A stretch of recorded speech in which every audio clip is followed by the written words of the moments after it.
Hello and welcome to another episode of the CamerataCast. This is Andres Marquez, your host, as always. This is the 23rd episode of our cast. We are chugging along here with these wonderful interviews and conversations. Today, I have with me Wise John, a quote unquote nearly indestructible artist that I definitely want to learn more about the source of your powers. But Yeah, why don't you take it away? Why don't you, kind of give a little brief on what you do, who you are? Sure. Thanks so much for having me, Andres. I really enjoyed this project and I'm stoked to have a conversation. Um, I am Wise John and I'm a singer songwriter, I suppose. I play a variety of instruments and I write a variety of songs in kind of different genres. And I really like to work with other people to put music together. So I'd say Wise John is kind of a project more than a that's associated with, I guess. I think of myself more as like I'm the lead writer and I happen to sing and play instruments on it, but I'm also more just kind of the creative director of it, and I get to sort of have my cool and talented friends contribute what they want to contribute as well. So whether that's production or album art, or vocals or music, that's how I think of all this. Oh, So you mentioned, it's funny, you mentioned the nearly indestructible. That's a little bit of a I let's see. I, Is this too much to get into, or? no, it's a little bit of an inside joke, which I kind of like to have in the stuff that I do because I like the idea of art as like a way to connect to your friends and your family and not just this like broadcast medium. Um, and but the joke is kind of I've struggled with health issues my whole life and none of it's killed me. So the nearly indestructible is not really a reference to me being like Superman as much as it is to me being still standing, you know? Oh, that's fucking incredible, dude. Like, cheers to that. Yeah. Yeah, I'm happy to hear that. You know, despite those challenges you might have faced, you've come out on top. Oh yeah, 100% on top, no question. All right. So, yes, you are the director of this sort of musical collaborative project. First of all, hold on. Can I call you John? Is that your name? Is that John works. John okay? works. Yeah. Okay. Thank you. Because I've been kind of wondering whether or not Wise John is just like a name you came up with, or if that actually has anything to do with like your real name. It's a bit of a mix, but John definitely works. Okay. Thank you very much. But yeah, so you've got a lot of music coming down the pipe. You have a lot of music out already. You and like you said, you work with a variety of genres, from what I can hear. Your latest single coming out this Thursday, "Borderline," I believe. Fold these pages of pencil notes into paper boats on the stream. Sing my pains to the afterthought with a mark embark in a dream. Hidden tides. Right. It's very melancholy. It's got a sort of reverie sort of sound to it. But the last song that I remember you releasing, let me pull the name up on that. Pretending to sleep. Another stop along the way. I would like to say that I'm falling in love. I do not be sure that I want you. Our story seems destined for the silver screen, but Was the most Yeah, that song is very jaunty. It's got kind of like a Elton John sort of classic rock vaudeville sort of feeling to it.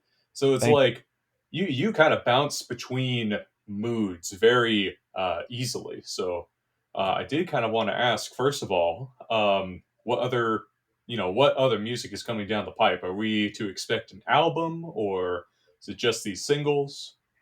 Actually, yeah, all these three singles are all taken from an album that's coming out in 3 weeks. It's called A Wonderful World, and there's 10 tracks on it. I'd say the three singles are representative of most of the vibe, but well, actually, there's two that are just me and my piano vocal, vocal and piano live takes that Hmm. are more jazz because I kind of have a jazz piano background. Ooh, And cool. there's one that's sort of this odd beast of like a chugging rock backbeat with jazz instrumentation and like Frank Sinatra style vocals. So it's a whole mix of things. Oh, But that's and then not. there's of course the like surf rock and kind of pop rock stuff that you've heard in the singles so far. God damn, that sounds incredible. I'm like really looking forward to hearing all this. Me too. But yeah, so jazz piano background. That's fucking incredible. I love jazz. I grew up playing jazz drums. Oh, Um, cool. yeah, so I kind of wanted to ask, like, what are some of the main influences that kind of drive your music at the moment, that drive your creative process? Yeah. Uh, well, it's interesting. It's kind of like to think about. I guess the question that is particularly, or the version of that question that's particularly relevant, is what was driving my process at the time when I was writing the songs that went into this album. Because I'd say right now I'm kind of in like a funny little folk zone. I've been writing a lot on guitar, like listening to a lot of uh, like Crosby, Stills, Nash and Young and stuff like that. But that didn't really make it onto either of the two albums that are currently in the works. Hmm. But for this one, for A Wonderful World, uh, I it's a little bit different for every song, but I wrote most of them at right before the pandemic. Um, and it's interesting because the core of the album is the set of songs that are about ignoring the apocalypse is the general theme. And at the time, I was living with my parents, and I had had a massive sort of medical emergency, I suppose, in the fall of 2019, where I have a couple. The way I like to put it is, I have a couple chronic medical conditions that are usually pretty well managed, but in the wrong environment, they sort of amplify each other and I become like very disabled. So that happened in the fall of 2019. And so I spent the next kind of 7 or 8 months recovering at home, not really able to do very much. And I wrote a lot of music during that time. And I'd say musically, I mean, I'm always influenced by like you said, Elton John, you picked that up. The Beatles are a huge influence. Coldplay was a one from when I was a kid. And Hmm. then also like I mean, my favorite jazz pianist is Bill Evans.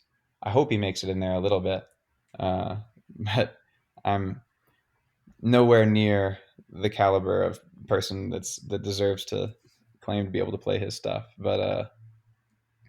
Um, and then of course it has to be mentioned here is this album was I view it as like a fully 50-50 collaboration with the producers of the album, which are Alex Straley and Adela Pfaff, Alex being the lead producer. And it was sort of an interesting process of we decided we wanted to do an album together. And I had all these songs, and we worked out together which ones we would be interested in pursuing. And he kind of brings this like a little grittier sound. He got me into Spoon. Um, Ooh, cool. and we dig like I like the grittier sound of like John Lennon's later writing with the Beatles, Hmm. um, and that definitely made it into the album a lot through his production and uh, and Radiohead also. Sick. Yeah, this is coming from like a whole bunch of different musical angles. That's awesome. Yeah, thanks. Yeah, no Hopefully it worries. doesn't. I think it sounds good. It's music that I like, but there's always a chance when you draw from this many places that it ends up being sort of a camel, if Hmm. you know the phrase. But No, I don't actually. a camel is an animal that is designed by committee. So you got a bunch of people in a room, and one of them wanted a horse, and another one wanted a thing that could store water, and another one wanted an angry animal that could spit on people, and they decided to compromise, and then so they ended up with a horse that is angry, spits on people, has a huge hump out of it, and has toes. So I mean, to be fair, camels are very useful to the economy and to local Mhm. trade in the northern African region. So, I That's a would good. say, yeah, I would say that if you end up with a camel, you might end up with a very successful musical creature on your hands.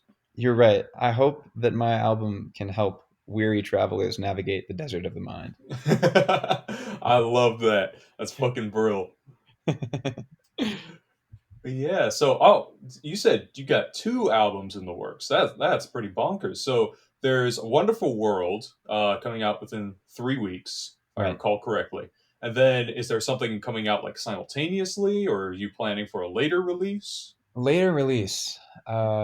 It's interesting. A Wonderful World is actually the second album I ever recorded, um, and the first one, both of them I recorded in 2020 Hmm. during the pandemic. Right. Um, and the first one was with a guy we both know, Dusty Nicks, Justin. Um, Oh, that's right.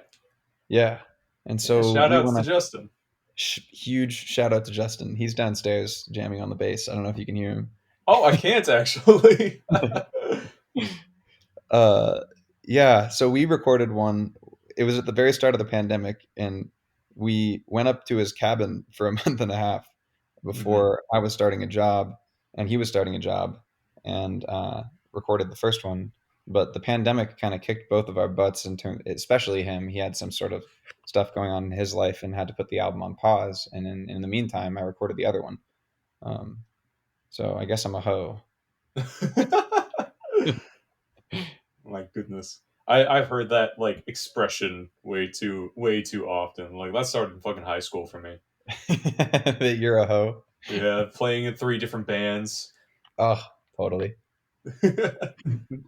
Everybody needs a drummer though. Yeah, I heard you're killer at metal drums. Oh, thank you. I very much appreciate that. We were in a band for a very short time together. But honestly, Justin added so much fucking flavor to that. Did we only do like one performance or two? 'Cause I only remember him being with Piety to Agony for like very short amount of time. We played like one or two performances, but they were fucking extravagant because Justin kills it on bass. You want to know a funny story about Justin? Is Please tell me. So Justin and I both went to college together, and we lived Hmm. in the same dorm our freshman year. Um, and I lived in the room freshman year immediately below him in the building, and I would hear people playing. Or actually, no, that's actually wrong. I lived a couple doors down, but there was a guy that lived in the the dorm above me, the dorm room above me, that would play some kind of musical instrument. And I went up there because I wanted to meet whoever was playing it. And Justin happened to be in the room, and the actual occupant wasn't. Oh. Um, and I'm like, "Hi, uh, I've heard somebody playing instruments up here. Is that you?" And he's like, "Yeah, I play instruments." And I'm like, "Cool. My name's," I introduced myself. He introduced himself. I'm like, "What do you play?" He's like, "I play the bass." And here's the funny thing about that is, at the time, he barely played the bass, and he is a really, really good classical pianist. But he introduced everybody when he would introduce himself to other musicians. He would only say that he played the bass because he wanted to force himself to like be a bassist. So he would like either be embarrassed or get good. Oh my gosh, I didn't even know that. Like, I I'm trying to think if I've ever seen Justin play piano because oh my gosh, that's such a weird story. Also, hopefully Justin doesn't mind us gossiping about him behind his No, back. I, I've redacted anything that might be potentially embarrassing about that story. Okay. Thank you for letting me know that. I Yeah, feel more confident about this. yeah, you're good. Oh my gosh. Oh man. But yeah, Justin, fucking love you, dude. Hope to get to see you someday soon and jam Yeah. out with you once again. Gosh, where did we even come from on this? We just kind of went down this Justin rabbit hole. Albums, Um, albums, music, yes, that's right. things. Um, Well, I guess, yeah. So the album that I recorded with Justin got put on pause, and then I recorded this other one, A Wonderful World. Hmm. And the Justin, I kind of going into that process, I actually trained. I mean, in undergrad, I studied engineering and finished off that, and had kind of an imposter syndrome, I suppose, with music, uh, and it was always like a personal thing. I think I wasn't very comfortable.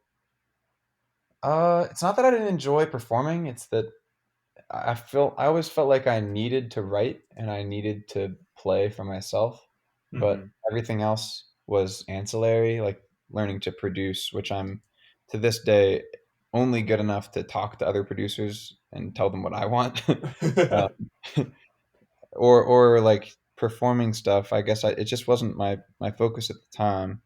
And I remember, so the story is I was in Hong Kong when I got sick, and it was also during the protests. Uh, Oh, damn. and I part of my deal is I like have a ton of really restrictive food sensitivities, Hmm. and I was struggling to find any food that I could eat there. So I kind of was like alternatively starving and poisoning myself. And I was just, thinking about death a lot, as you do. Um, and and I remember it being, it like started hitting me like, man, if I died, then I would have all these voice memos in my phone of songs that I know what they should sound like, but I haven't put them together in the way that like they are in my head. And that was a really sad thought to me. So I hit up Justin and was like, "Do you want to commit to making an album together?" Um, and he was also kind of going through a rough time, and he was like, "Sure." And we basically planned that over the next 5 months and got that album together. And so the two of us kind of like built each other up into doing this, and that gave me the confidence to go into A Wonderful World, which was Hmm. a collection of entirely new songs that I wrote right before the pandemic when I was living at home. And that's, I suppose, the story abridged. Jeez, that is a story right there. That's like two continents and just it's like a constant near death experience. That's insane, honestly. Hence, nearly indestructible. That's correct. And we don't want to. Excuse me. I'm not sure if you want to test that title even further, but honestly, like that's the title is definitely accurate. That's you've been through fucking so much. And excuse me, my fucking words are everywhere now. Um, long story short, I'm just entirely impressed by everything you've said. It's like, god damn, you've got so much under your belt. You've got such a fucking like history. That's awesome. Thank you, man. I think the only, really one of the only benefits to it is that I get to advise friends and write things with. I have an interesting pool of things to draw upon to write about. Hmm. Um, so hopefully that carries through. Oh, dude, I'm sure. Like from the two songs that I've heard from you, it's like it's already kind of like this big, vast sort of emotional sort of wellspring that I'm like, I just can't wait to dive into further. Thank you, man. And you hear that a lot because I remember you were saying you were on it kind of like a folk binge at the moment, and that Yeah. reminded me of some of the covers that you have on Instagram as well. You can even hear it in that too. Like I really dug that cover, the Bob Dylan cover. Yeah. Don't think twice. It's all right. Like I don't know. It's like I don't hear many Bob Dylan covers. I think the one that I've heard is Maggie's Farm, a Rage cover. Um, but I don't know. You do it justice and then some. It's like you've got a lot of soul behind you. Thank you, man. I that is my personal favorite breakup song ever written. I think it kind of speaks to me like it's a situation, I guess. I won't say that I've found myself exactly in that, but I definitely can relate to it of just feeling like I have no hard feelings towards somebody, and I wish them the best. But I've always uh, that the line of like, um, I never said you treated me unkind. You could have done better, but I don't mind. You just kind of wasted my precious time. So don't think twice. It's all right. Like his the way that he's willing to sort of admit this, like, almost self-centeredness of like his time is more important than this other person, Hmm. I think is like a both. It's relatable both in its like in its description of his feelings towards another person, and also in like the slight hint of almost self-recrimination that comes through on it, like that he's, I myself kind of feel a sense of like constant travel and going from one thing to another and wishing I could maybe stay, but feeling like I value my own time sometimes Hmm. more than other people's feelings sometimes. I so that's a I don't know. That's a tough thing to kind of try and relate to others. So it's like you're right. I wouldn't say it's like selfish. I would say that valuing your own time to an extent is definitely really healthy. But it's a it's a fine line to walk for sure. Yeah, definitely.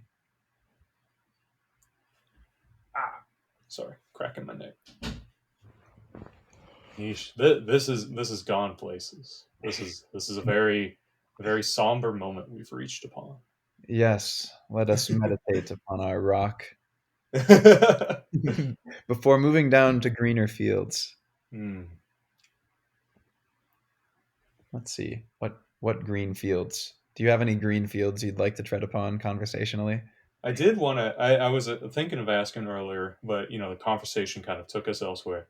I did want to ask, what other sort of influences, um, or what do you fuck my fucking mind? Oh my gosh!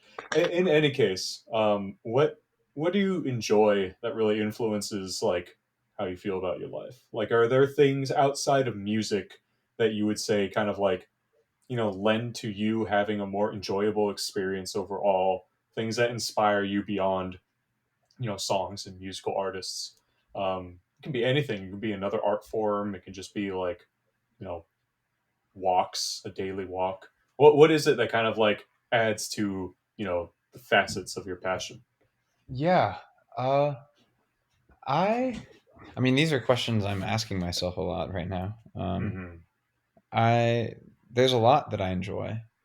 I I I did engineering in college because I liked it, and also because I thought it was hard. But I really like to just absorb information and understand how the world works. Uh, Hmm. and I think that that's something that I bring to my songwriting too, which is like trying to understand things that aren't talked about as much, like beyond love songs. But yeah, in college, I built rockets. Uh, that was a lot of my. I basically did school and music and rockets, and that was kind of my main thing. So that was. But nowadays, outside of work and music, I do like walking. I'm definitely a very friend oriented person, and the pandemic has been rough for that, obviously. Hmm. Uh, but yeah, I actually I'm in Bend, Oregon right now. I was living in New York City, um, and my for some reason I have a couple of friends that were just living out here in Bend, uh, and I picked up picked up shop and moved out here, um, just basically because I wanted to be able to hang out with folks and go on hikes and runs and have like a community again. Yeah, yeah. So that's something I'm really enjoying out here is like being around friends, being able to go be outside. Yeah. That's lovely. Yeah, I've never been to Oregon. I hope to someday, some part of my life. But from everybody that I've gotten to know who's been to Oregon or lives in Oregon, um, apparently it's beautiful. Apparently it's like unparalleled across the United States. So, Oh my God. I mean, like I I've driven all over most of the United States, and I would say Oregon might be my I shut your ears, California, because it's always fun. But Oregon might be the prettiest. It's there's from Bend you can get on top of this little hill called Pilot's Butte, and you can see 7 different volcanoes on a clear day. Um, and Jeez. there's just these gorgeous clouds over plains and to the east and mountains to the west, and these like volcanoes jutting out of nowhere like huge teeth covered in snow. Hmm. Fuck, man. Like, honestly, I haven't even been there, and I agree with you. Like, California is like 1/3 desert, and we've got Bakersfield, so it's like, goddamn, like. Baker, sorry, Bakersfield, but Bakersfield does take like 5 points off you. No, man, God. Short story. I went there with my homies. Shout out to Reptile Dysfunction, the old punk band that I was in. We went with our friend Matt to Bakersfield because for some reason, Ghost, the amazing Swedish ABBA of metal, satanic metal, they decided that of all places to play in California, Bakersfield was the place. Wow. Um, so we drive there, and the place is really just like the most culturally barren sort of like I don't even know how to describe it. It was really just like a strip mall of a city. Like everything we saw was like fast food restaurants, um, you know, fast food hotels, like Motel Sixes, and the Rubicon fucking. What was it even called? The stadium. It was right next to a train track. It was like a big stadium next to like industrial train tracks. So it was like, by golly, it was kind of like freaky to see. You know, I feel that way about Palmdale. Feel, but I had the funniest experience because some people like that. It's me and my buddy went out to a road trip to Death Valley, and we stopped in Panamint Springs on the way out, which is like basically a gas station. Um, and if I remember, I think that's what the gas station is called, is Panamint Springs. But Panamint Springs might also be a town further in. I forget. But we stopped at a gas station on the way in that had the name as if it were a town, and got some absolutely incredible milkshakes there, Mm. made from real peanut butter. How about that? Oh wow. And I was talking to the guy who was working there, and I was like, "So how do you end up out here? It's just like barren as hell. There's like 12 people that live in 50 miles of you, and you're in the middle of Death Valley." And he's like, "Well, um, I used to I used to live in Palmdale, and I felt like there were just too many people there, so I moved out here, and you know, um, Palmdale was all right. I liked it fine. I mean, it's better than LA." And in my head, I'm like, "Man, in what way?" Oh my god. I, I think some people it's funny. It's like there's a place to live for everybody. I think obviously there's some places that are just not great to be. Um, Hmm. you don't want to be living on a under a freeway in a tent, no matter who you are. Yeah, Um, for sure. but people like different stuff. So Yeah, I mean, like I know people who just kind of want to get away from it all. Just like, hey, I just kind of want, once I can, I'm just gonna get a cabin in like the middle of the Sierra Nevadas and just like chill there for a few years. It's like, but never have I heard somebody say that, but with like desert. Like everybody I know is like, oh, I just kind of want to go, up to the mountains and just kind of live there and vibe, or I want to just like a beach cabin on some like remote part of like the Northern California Bay. It's like nobody has ever told me, and I've never heard anybody say like, I just want to be in the middle of like sand. they're around, and they're a very particular breed of folks. I think like desert people are super different from mountain people. I used to go out to the Mojave all the time in college to launch rockets, and you just kind of talk to people. I feel like I don't know. I kind of get it because it's the barrenness of the landscape. It almost lets you just think, you know, like Hmm. nothing is intruding on your thoughts. It's just sort of you're surrounded by emptiness. I never really thought of that, honestly.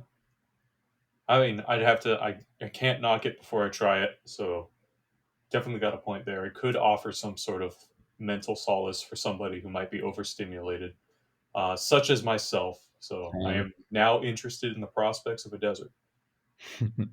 No, nobody who runs a podcast and does other stuff is anything other than overstimulated, I'm sure.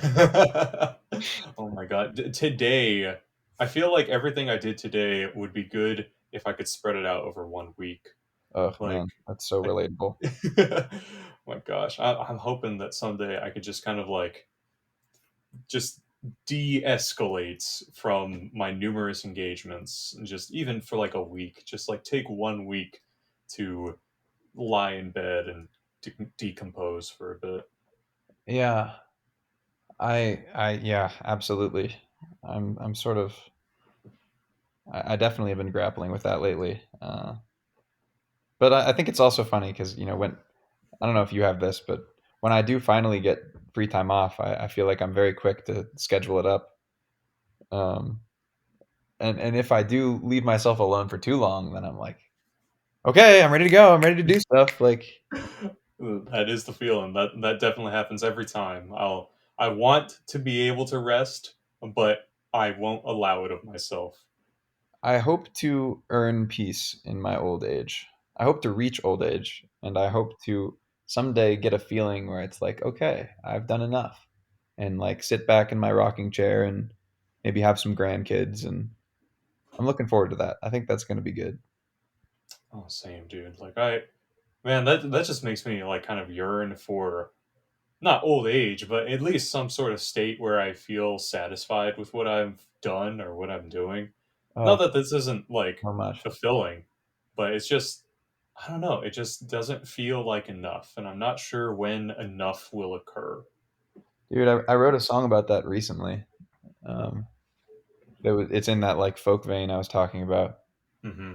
That's it's called like the rules of fighting fire, and it was sort of it was when I decided to move out of New York, and I felt kind of pushed out of a situation that I was there. I was a little bit unhappy with a situation that I was in, um, generally being in New York, and I was excited to go to Bend, but I sort of let myself inhabit that feeling to finish off that song of like, man, like, am I is the thing that's making me unhappy actually just or unsatisfied something that I'm carrying around in me rather than like the external circumstances that I'm it's it's convenient to blame it upon. I don't know.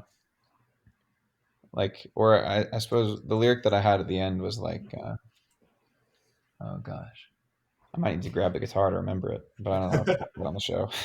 Take your time. Honestly, we've got plenty of Sure, let's see. it. Here's the baby.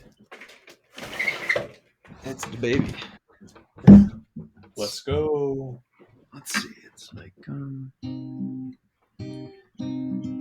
fine to breathe through the smoke of a blaze. No one sees is this pain, but just the memory of pain. So used to gasping for air, I can't help drowning on the shore. Is there nothing more?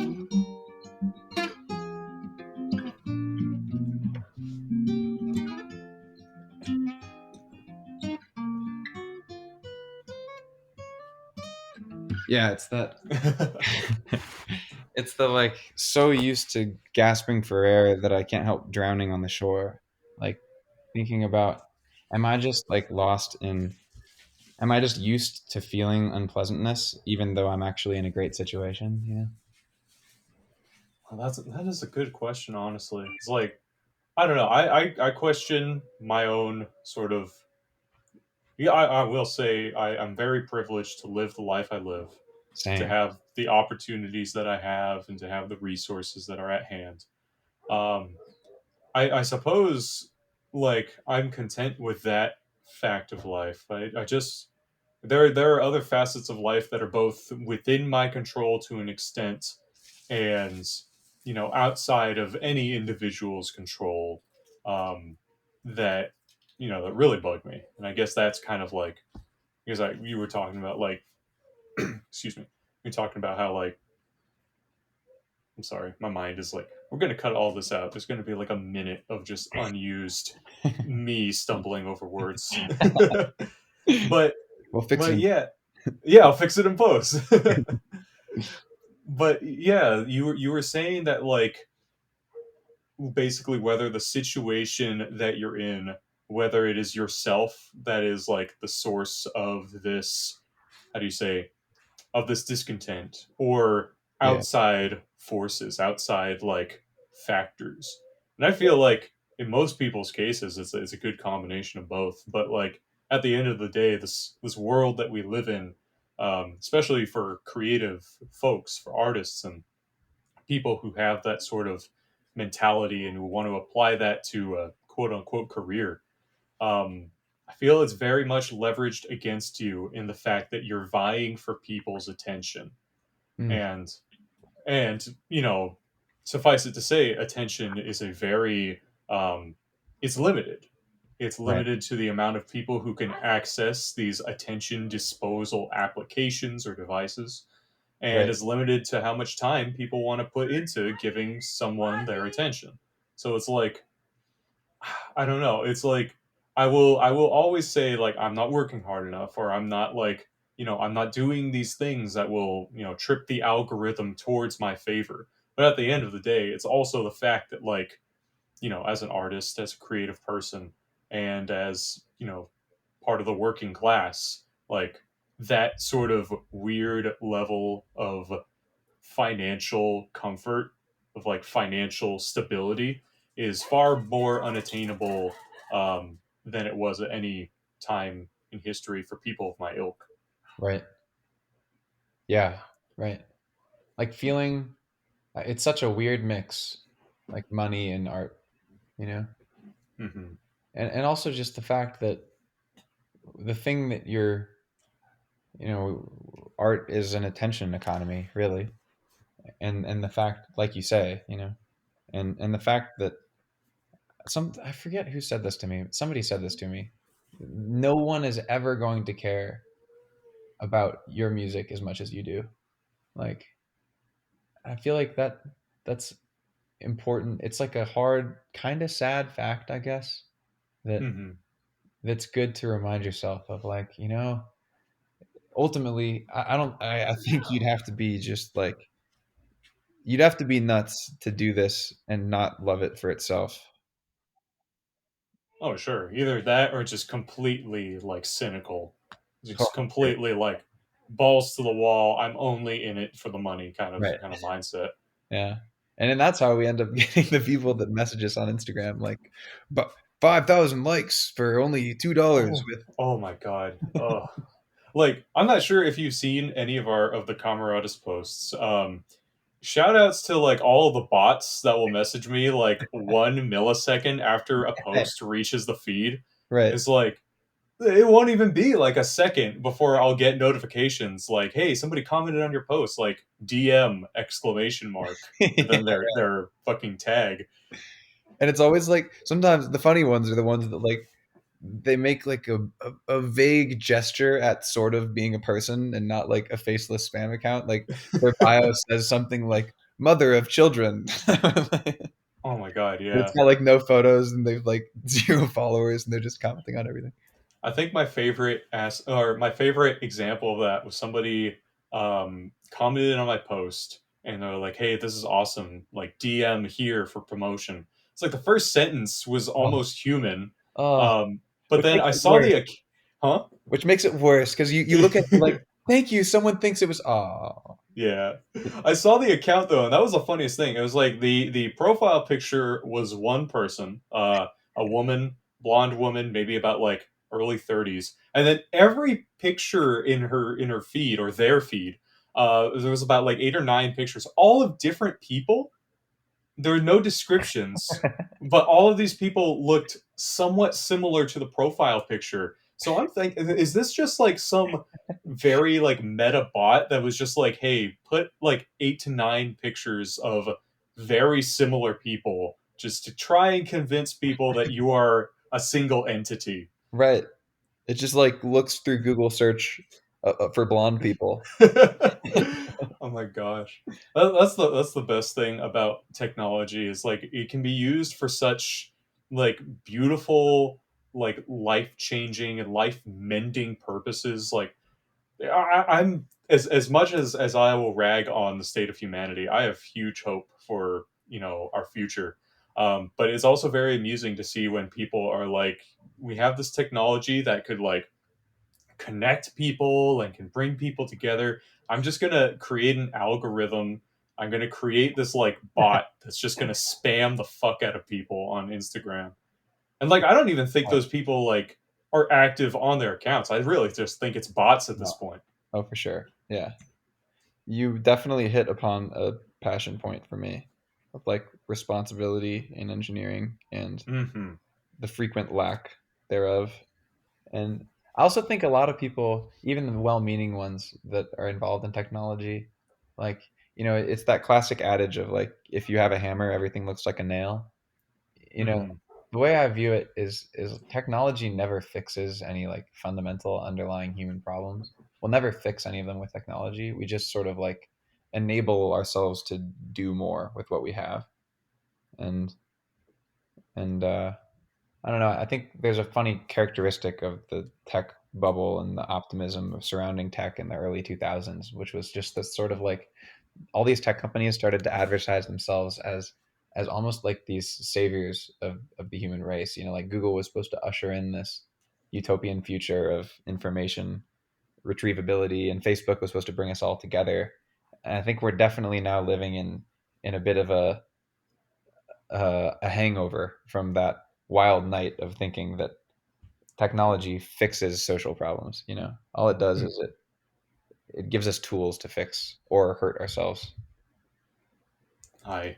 And I think like touching upon the influence that tech companies had, I think a lot of the time, and this might be just me ranting, so tell me if I'm ranting. Um, Rant away. this is my podcast, God damn it. Yeah, you can't rant here. But We're supposed to rant.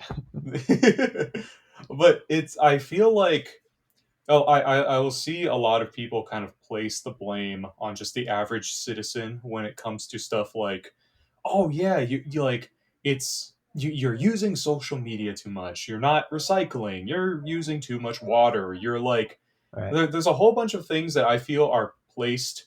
The most responsibility is placed on the individual in terms of faults, like why social media is so damaging and why we're not recycling enough as a country or whatever. But in almost every case I've seen, there is just like there is an equal, if not greater, amount of mismanagement and complete sort of avarice on the part of, Right.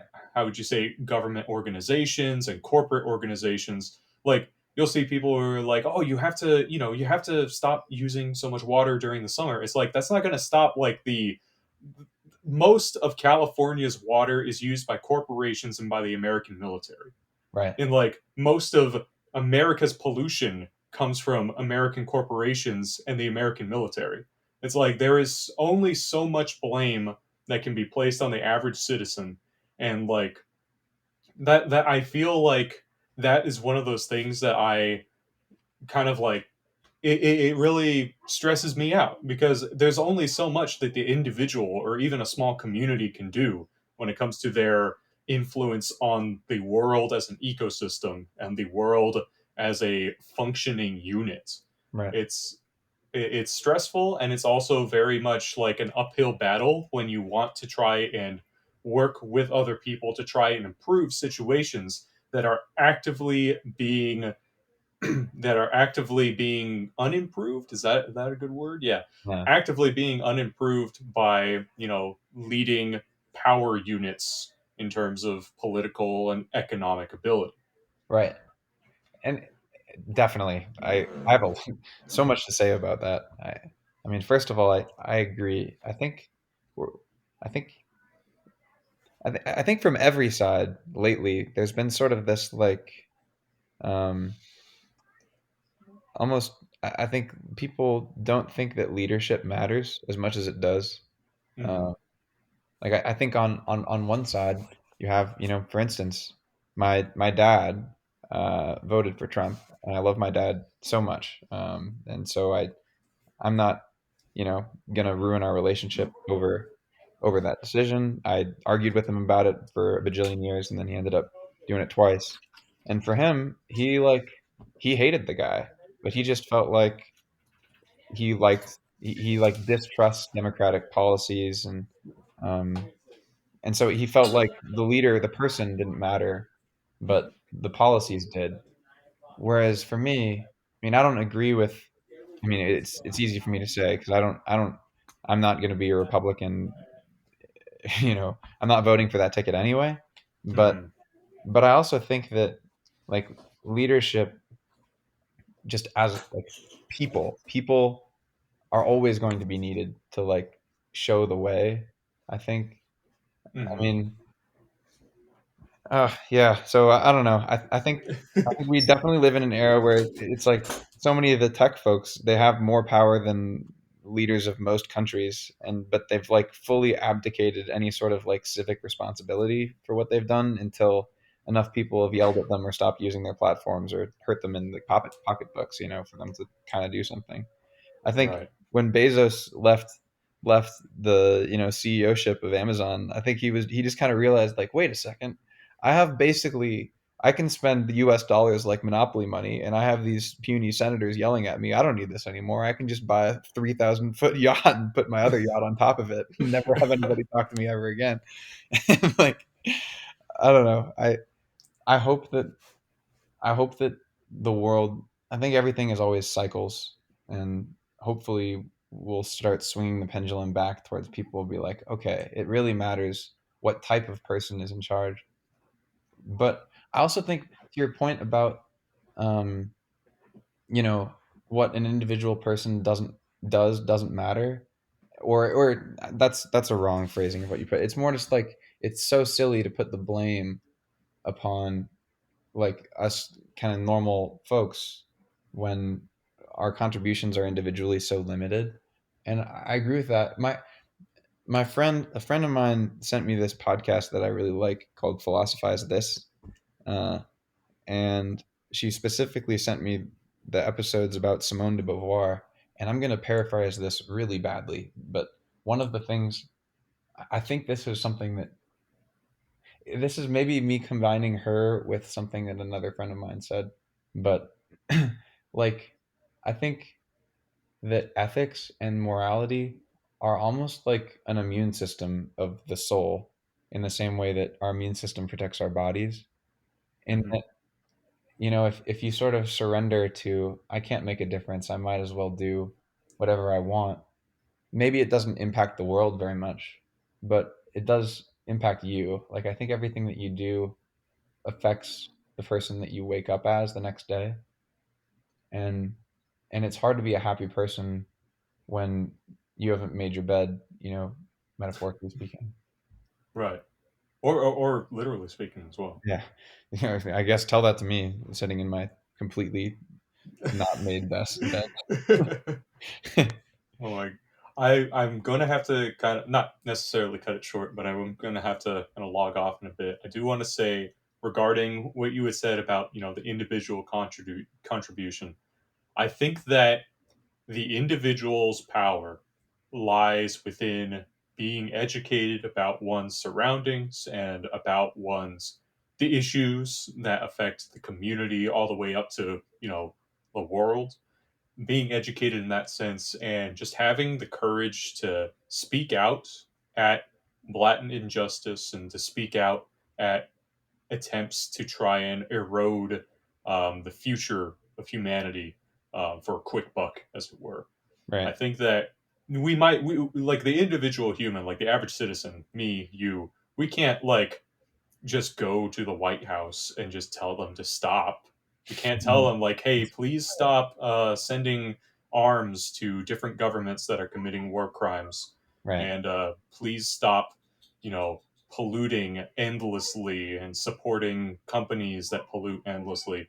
But our power lies within our ability to organize, within our, our ties to our communities, and really willpower.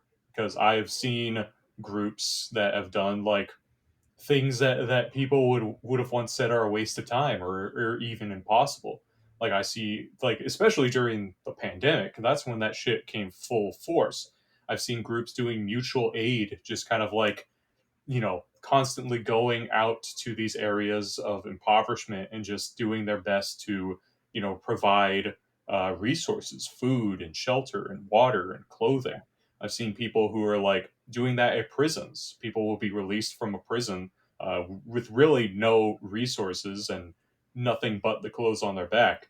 And, these people will hole up at a prison and just be like, hey, we've got some food and some water. We can help you get a ride to like a family member's place if they're close by. And it's like that's our power. That is our ability to have empathy in these situations where empathy might be lacking. Right. That is one of the most beautiful things I think any individual can do. And I think that power translates from beyond the individual to affect other individuals and to help grow this sort of once sparsely populated movement to one that is more connected and one that's more able to take on issues of a greater sort of length and width. Hell yeah. I think that you are going to like my favorite song on the album, which I don't think is true for everybody. My favorite song on the album coming up is called "The Fall of Rome," and Mm. it's uh, this almost like I, it came out exactly the way that I wanted it, and it's a very peculiar song with the lyrics are kind of shouting about the apocalypse almost, and it mentions a lot of the stuff that we brought up. Mm. Um, but it's a very particular vibe. I kind of have a sense of what a lot of people are gonna like versus what I like, and it's my personal favorite one. But I don't think it's gonna be the most popular song. But I think you might like it. I mean, I'm looking forward to it. Anything about an oncoming apocalypse, I will probably dig. I don't know. That's my aesthetic. I fucking love anything that has to do with a world ending and rebuilding itself. Cool. All right, so we're gonna kind of call it for now. If you don't mind, um, I've got some chores that I have to do before the end of the night. I've got some work that I'd like to finish before tomorrow. But thank you so much, John, for being a part of this little project of mine, for this beautiful conversation we've gotten to have. It was wonderful, honestly wonderful. Yeah, this has been really great, Andres. Thanks so much for having me. It's been really fun to talk to you. Oh, thank you so much. Same to you. Everybody, this is Wise John, musician, collaborative director, rocket scientist. We'll have this episode up on YouTube, hopefully on Spotify as well, within the next few weeks. I'll let you know about that. And to everybody who's watching from home or on the go, thank you so much for being a part of this little conversation. Thank you so much for supporting the Camerata, and we will catch you on the flip side in the next episode.